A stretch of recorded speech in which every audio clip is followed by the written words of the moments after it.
Hello, my name is Kelsey. I'm a 36-year-old woman. I have been through a lot in my life, and today I want to tell you about my entitled sister-in-law and how I put her in her place. So let me start by telling you about myself and my husband, Andrew. The two of us are college sweethearts. We got married pretty much right after we graduated. We worked hard and tried our best to live comfortably, but then disaster struck. One day while I was at work, we ended up getting robbed and held hostage for a total of 12 hours. Needless to say, that experience left me traumatized for a long time. After that, I could not bring myself to walk into an office and work. So Andrew and I decided it would be best for me to stay at home. Andrew made enough to support us, and we were both happy with that. Enter my sister-in-law, Madison. Madison moved to our city because she wanted to go to the same college that we went to. She's a good 10 years younger than us, and we considered her to be a child to us more than a sibling. Anyway, we tried our best to be there for her when she moved, but she seemed to be getting along fine in university, and she never really seemed to want to spend much time with us. We understood that. When we were in college, all we wanted to do was spend time with our friends and have fun. We never pushed her to meet with us or anything. We would only call her every week to make sure that she was doing fine.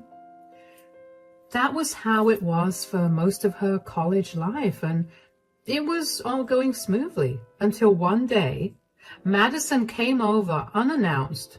I opened the door to her sobbing and barely being able to breathe. Obviously, I was alarmed and I invited her in. "Oh my gosh, Madison, what happened? Why are you crying? Come in. I'm so sorry for showing up unannounced." "Nonsense. Don't apologize. We're family. Here, drink some water. And when you calm down, why don't you tell me what's wrong?" "Thank you so much for this. I just got dumped." "Oh, sweetie, I'm so sorry that you're going through this." "I'm not even as sad about the fact that I got dumped as I am about the reason that I got dumped." "If you don't mind me asking, why did he dump you?" "Well, I'm pregnant, and he didn't like that, so he just left me." Oh my God, you're pregnant? "Yeah, and I don't know how I'm going to do this. I'm still in college and I can't support a child." I don't know if it's my place to say this, but did you consider maybe giving the child up for adoption? "There's no way that's happening." "Sweetie, I understand that you're going through a lot right now, but wouldn't it be the right thing to do? I'm going to be doing all the hard work of carrying this baby, and my body is going to be the thing that suffers for it. There's no way that I'm going to give up the child after I went through all of that." "Okay, well, what do you suppose you want to do then?" "I don't know. I really don't know. We can put this on hold for now. How about we make you feel better first? How do you feel about ice cream and movies?" "That sounds amazing right now. Thank you for being there for me, Kelsey." "Of course. You're practically my sister too." If I was being honest, I was panicking for Madison. I mean, she was so young and didn't have any financial security to have the child, and her stubbornness to keep the child was even more alarming. While we were watching our movies, I got a little more information out of Madison. Andrew and I knew that she had been dating someone, but we never pushed her to tell us more. He refused to talk to her when he found out that she was pregnant with his child. And all of that happened nearly 3 months ago. The only reason she came to our place was because she knew she needed to go to the doctor for appointments, but couldn't bring herself to do it all alone. My heart did go out to her. Madison left for her dorm a few hours later, and when Andrew came back home from work, I told him about what had happened earlier. "So Madison came over earlier today." "Really? Is she okay?" "Not really. She showed up crying." "Oh no, what happened?" "Remember how she was dating this guy? He dumped her." Oh, poor thing. I get it. Getting dumped is a heartbreaking thing. But why did he break up with her? Because she's pregnant. What? Why didn't you lead with that? I don't know. I was kind of worried about how you'd react. Of course I'm going to be shocked and upset. I thought Madison would at least be a little careful. She's old enough to know how to go about doing things. I fully agree. I understand you feeling upset with Madison's choices, and your feelings are valid. But getting upset will not change what's happening. So what do you suggest we do? She will have nowhere to go. I mean, my parents will not help her out because they told her that they were not going to help her if she got pregnant. And we don't have the funds to help her out. I was thinking maybe I should pick up a job. Nothing too stressful for my mind, of course. Are you sure? I don't want you to strain yourself and for you to get hurt in the process. Of course. Besides, she's my family too, and I want to be able to help her out. I do too, but I don't want to do it at your expense. Are you absolutely sure that you want to do this? Because letting her move in means we'll also have to help take care of the baby. Darling, I'm 100% sure about this. I'll start looking into some more domestic jobs. We can continue to live on your pay, and we can help Madison with my pay. That sounds like a good plan. Thank you so much for helping Madison out. What is with the two of you thanking me? Come on. Wouldn't you do the same for me? Of course, darling. Now, why don't we forget about this for a moment and watch a good movie? I was glad that Andrew took the news better than I expected him to. I knew that even though he and Madison didn't have the closest relationship, he was still protective of her, considering she was his babysitter. But I knew that I was going to do my best to find the best kind of job I could that would not trigger my PTSD in any way. After scouring the internet and asking around a little, I found out that just a few blocks away there was a whole line of rich neighborhoods. And most of them were looking for housemaids, and they were willing to pay pretty decently for them. Of course, I applied immediately because I felt like it was the best job that I could get, and for me to work. After applying around, I decided that I needed to tell Madison what was happening and how we planned to help her out. So I called her and asked her to come over. When she arrived, she looked nervous, but I greeted her as warmly as I could. Madison, come in. Hey, Kelsey, what's going on? Why'd you call me over? I just wanted to check in on you, and I wanted to talk to you about something. Well, I'm still very sad, but I guess I'm coping. I wish I could help you feel less sad about the breakup, sweetie, but I am glad to hear that you're getting by. And what about the pregnancy? Are you eating well? I have no appetite, but I'm eating just for the baby. I still don't know how I'm going to survive when the baby comes. Yeah, that's what I wanted to talk to you about. I spoke to Andrew about your situation. Oh no, is he disappointed with me? Is he upset or angry? He's a little disappointed in you, but he's not angry or upset. He's just very worried about you, which is why we want to help you out in any way that we can. Oh, what do you mean? Well, for starters, we would like you to move in with us. That way, we can help take care of you and the baby when it comes, and it will also provide you with a place to live so you don't have to struggle financially with that. Seriously? But aren't you guys struggling financially too? Will you be able to help me out? Don't you worry about that. I've looked into it and I can work as a housekeeper. A housekeeper? There are a lot of rich people in this neighborhood who need housekeepers, and they pay decently. With that extra cash, I can help you out. Would you really do that for me? Of course I would. I told you. You're my sister too, and it's my duty to make sure that you're safe and doing well. I cannot even begin to tell you how much this means to me. Thank you so much. Hush now. Let's plan when you want to move in, shall we? Madison was a grateful mess. She wouldn't stop thanking me over and over again. And at some point, I had to beg her to just accept the help that she was getting, and Andrew and I helped Kelsey move into our place. Of course, Andrew did talk to her about his disappointment in her, but he did tell her that he was still proud of her for coming to us instead of dealing with everything on her own. Together, Andrew and I made sure that Madison had the healthiest pregnancy she could have. We made sure to take her to all of her doctor's appointments and made sure she ate all the food that was good for the baby's development. As for my work, I managed to land a few houses to take care of. I don't know why I didn't think of it on my own. I mean, I love keeping my house clean, and not to toot my own horn or anything, but I'm pretty good at it.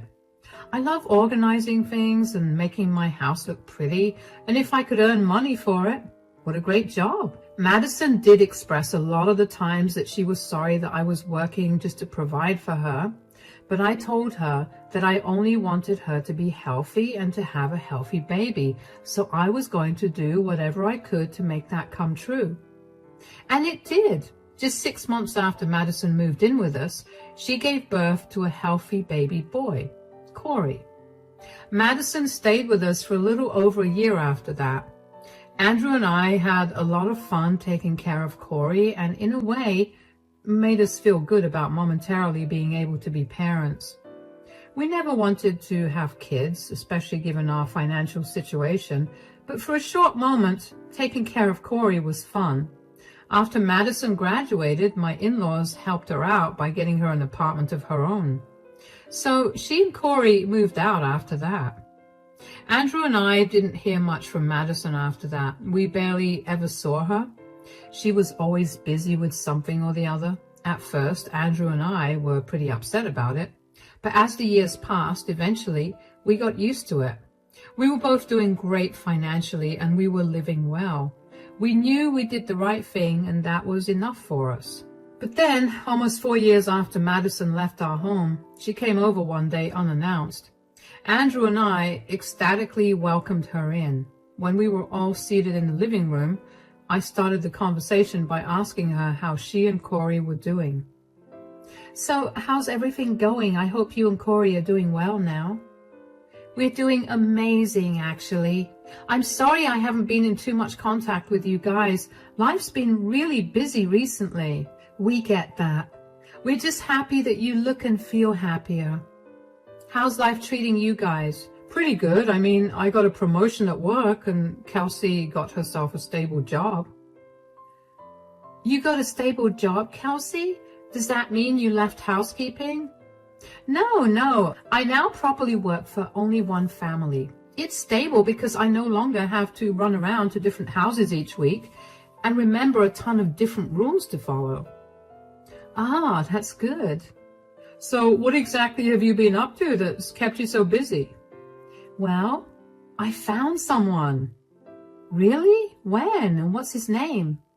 His name is Bruno. I think we met only a few months after I left your place. Anyway, we've been together since then, and he's been my rock. Not to mention, Corey absolutely adores him. That's sweet. So when do we get to meet this mystery man of yours? In 2 weeks. That's a little specific. Is there something happening in 2 weeks? Yes, my wedding. What? You're getting married? Congratulations. Yes, I am, and I wanted to invite you guys first. Oh, honey, that's wonderful. Of course we'll be there. Great. Just you know, it's going to be a black tie event, so dress like you have money. What's that supposed to mean? I don't want to seem insensitive or anything, but you guys don't really have a lot of money, and Bruno and I kind of want to make the wedding into a fancy event. All of our rich friends will be attending, and we had to save up quite a bit for this. Huh, okay, well, that was definitely a very insensitive thing to say, especially since your no-money-having brother and his wife helped you pay your bills for a year. Oh, come on, don't take offense to that. You'll understand why I said that when you come to the wedding. How can I not take offense to that? You've stayed out of touch with us for years. came back out of the blue to tell us that you're getting married and then you insult us? Sweetie, calm down. No, Madison needs to learn to be a little grateful for all your hard work that let her get to this stage in her life. Okay, you're being really dramatic and I don't want to be here for it. I'll email you the invite to the wedding. You have until tomorrow to RSVP. Bye. Andrew and I just stared at Madison as she walked out in shock. I couldn't believe how entitled she had become. I was honestly so hurt by her words. I mean, I only picked up the job so I could help her out, and to see her turn around and treat me like I was some low life made me want to cry. Andrew did reach out to her again, and she did not reply. Andrew was seething with anger and did not want to go to her wedding, but I convinced him that we should go. I mean, I was hurt, but I was not going to let that come in between my family. Madison was still Andrew's sister, and he shouldn't have to give up such a huge event in her life because I got hurt. The wedding was a small ceremony that only Madison and Bruno's closest friends and family attended. That made me even more glad that we had gone, because at least it showed me that Madison had some respect left for what we did for her. Bruno was a handsome, charming man, and Andrew and I instantly liked him. We found out that he was a marketing manager for an up-and-coming firm, and he was doing pretty well. That did make me question if that was why Madison became so elitist. I mean, she probably got used to living a lot more comfortably with Bruno. That didn't excuse any of her comments, but it did give me a reason. Anyway, a few months after the wedding, the family that I had been working for decided to move to another state. I was heartbroken because they had become pretty close to my heart, and I had spent quite a lot of time with them. As a going-away present, they offered to let me buy their huge mansion of a house for practically nothing. Yes, they were that rich. Of course, Andrew and I took them up on that offer, and within a few months, I was the owner of that house. Now, I didn't want to move from the house that we were currently living in because I was too attached to the memories that I had in it. So I decided that I would put the house up for rent. And if that didn't work, I could try turning it into an Airbnb.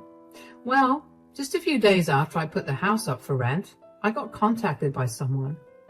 After a few conversations, I quickly realized that I was talking to Bruno, Madison's husband.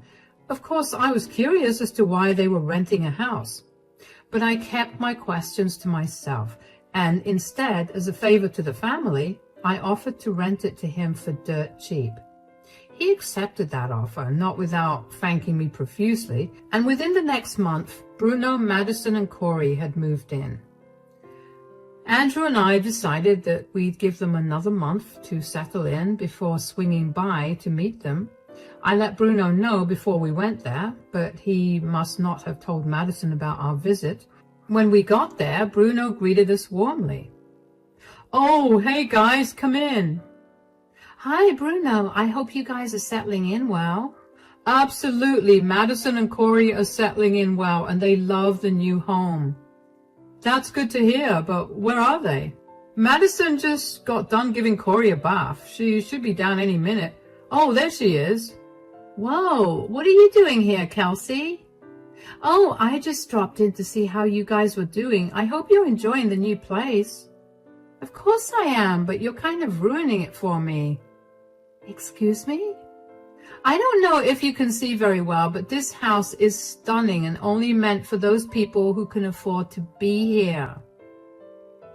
"What are you trying to say?" "What I'm trying to say is filthy maids are not allowed in my house."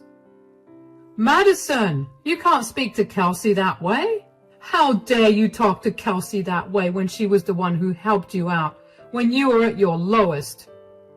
"Of course, she had to help me, and don't the poor have to serve the rich?" "What?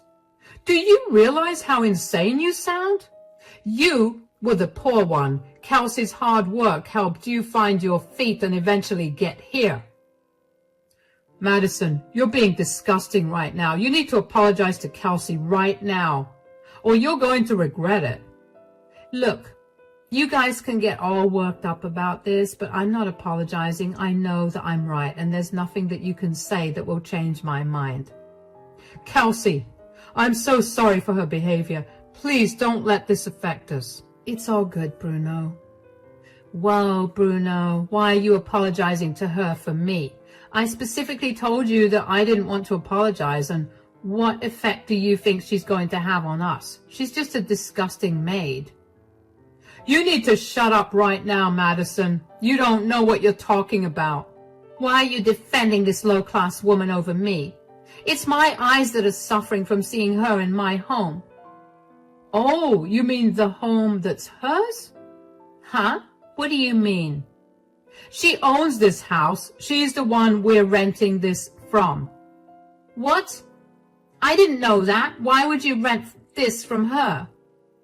Why not? You begged me to buy a house, something that I couldn't afford to do, so we settled on renting one instead. I saw Kelsey's house up for rent, and I approached her about it. She was willing to rent it to us way below the market rate, so of course I took her up on that offer. She did that out of generosity, and you had no problem crapping all over that. You know what? I think it's best that Andrew and I leave right now. I'm so sorry once again, Kelsey. It's all right, Bruno. I'm sorry that you have to live with such a snob. I was fuming with rage, and I was also feeling very humiliated. I knew that Madison thought lowly of me, but to hear her openly insult me that way to my face, I was beyond angry. I walked out of the house, and Andrew followed suit. After we got back home, Bruno called me to apologize for Madison's behavior, and I told him that I didn't want any apologies from him. I only wanted them from Madison, but of course, she was never going to do that. 2 days after the whole thing, Bruno called me again, but I had been in the shower, so Andrew picked up the call. Apparently, Bruno had been trying to get Madison to see why what she said was wrong, but she refused to budge. He was apparently so disgusted with her attitude and poor treatment of me that he decided that he wanted to leave her.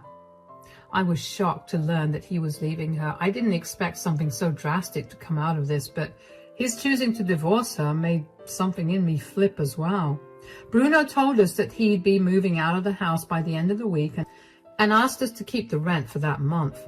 I was furious that he was the one who was leaving and not Madison. So I decided to take that matter into my own hands. After a little bit of questioning, Bruno told us that Madison was not working any job at all. They had all been living off of Bruno's pay. That made a lot of sense. So I contacted a good lawyer and had an eviction notice for 30 days written up. I was going to wait until Bruno left to hand the notice to Madison, but she showed up at our house before that. Andrew had opened the door to her, and he was not very nice when he saw her. What do you want, Madison? You lied to me. You never told me that you guys got rich. I don't see why we needed to tell you that we were rich. You couldn't have shared your success with me.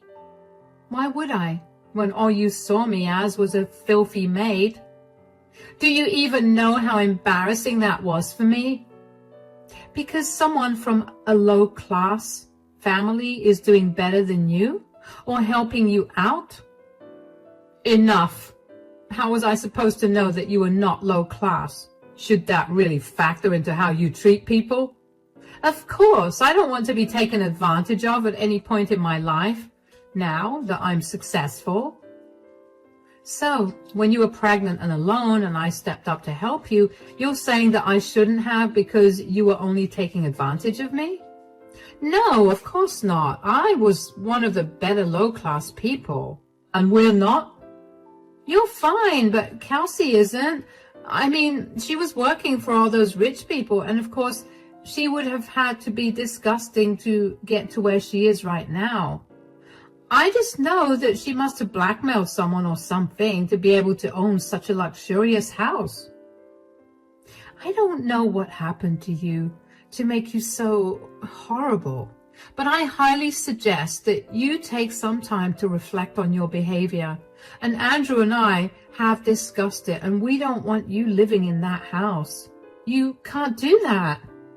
I'm pretty sure I can. I own the house, so I can do whatever I want with it. But Bruno, Corey, and I will have nowhere to go. Oh, the last time I spoke to Bruno, he was planning on leaving you. As for Corey, I'm sure that the state will intervene and make sure that he gets into a more stable home since you have no job or a place to stay. What? You can't do any of that. You've ruined my life. Maybe next time be kinder. I did my absolute best to give you the best life possible so you could flourish into a more stable adult. And you threw it all in my face and insulted all my hard work. People like you don't deserve any sympathy or kindness. Here's your eviction notice. You have 30 days to leave, and then I don't want to see you ever again. Goodbye. I don't know what kind of delusions lived in Madison's brain, because hearing her say all those things genuinely baffled me. How could someone be so dense and unaware of what they were saying? I will admit that a huge part of me felt really bad that I was punishing Madison this way, but I also knew that I could not allow her to disrespect me that way. If I had let that go, she would have probably found more ways to walk all over me again. Only I knew how hard I had to work to provide for her and get to where I am today, and she had no right to dump all over it. After that, things only went downhill for Madison. I only knew about what was happening with her because she would keep texting me about it to blame me for it. Apparently, after she left our place, Bruno served her divorce papers. Bruno later on told us that Madison began to scream and cry and beg him not to leave her, but he was having none of it. Of course, Madison had refused to work after I had helped her out. She had simply latched herself onto someone else, so she had not much to her name, which meant that she couldn't get herself an apartment no matter how hard she tried. When we hit the 15-day mark, since having served her the eviction notice, Madison called me crying and begged me to let her stay there. But honestly, I did not want to be bitten again. I had been fooled one too many times, and I was not going to allow her to hit me yet another time. I deserved better than that. At the same time, I was not a monster either, so I told her the best that I could do for her was fly her and Corey back home. Madison cussed at me for that and hung up the phone. Of course, Madison knew that if she went home, her parents would rip into her for wasting her life so far, and she did not want to deal with that, apparently. I didn't want her and Corey to be separated, but she was not willing to think logically. I had done all that I could do.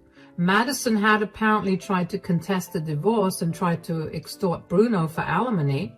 Unfortunately, she did manage to get some alimony from Bruno, but only for a short period of time. As for Corey, Bruno did file for his custody. He loved Corey like he was his own son and had seen how Madison barely cared for him. He provided CPS with all the evidence necessary of Madison's ineligibility to take care of and raise Corey, and eventually Corey was out into Bruno's custody until Madison got back on her feet. Now, that was blow after blow to Madison, and if there's one thing you should know about Madison, it's that she hates being wrong and hates losing. She decided that she wanted nothing more to do with any of us, so she left our city and fled to God knows where. Andrew and I are just happy that we no longer have to deal with her antics. We still keep in touch with Bruno and Corey, and we've all become even closer now. I offered to let them live in my other house again, but Bruno insisted that we move to the other house while they moved into the house that we had been living in. So that was what we did. I finally get to enjoy the fruits of my labor, and I get to enjoy a wonderful time with my family. Life just couldn't get any sweeter.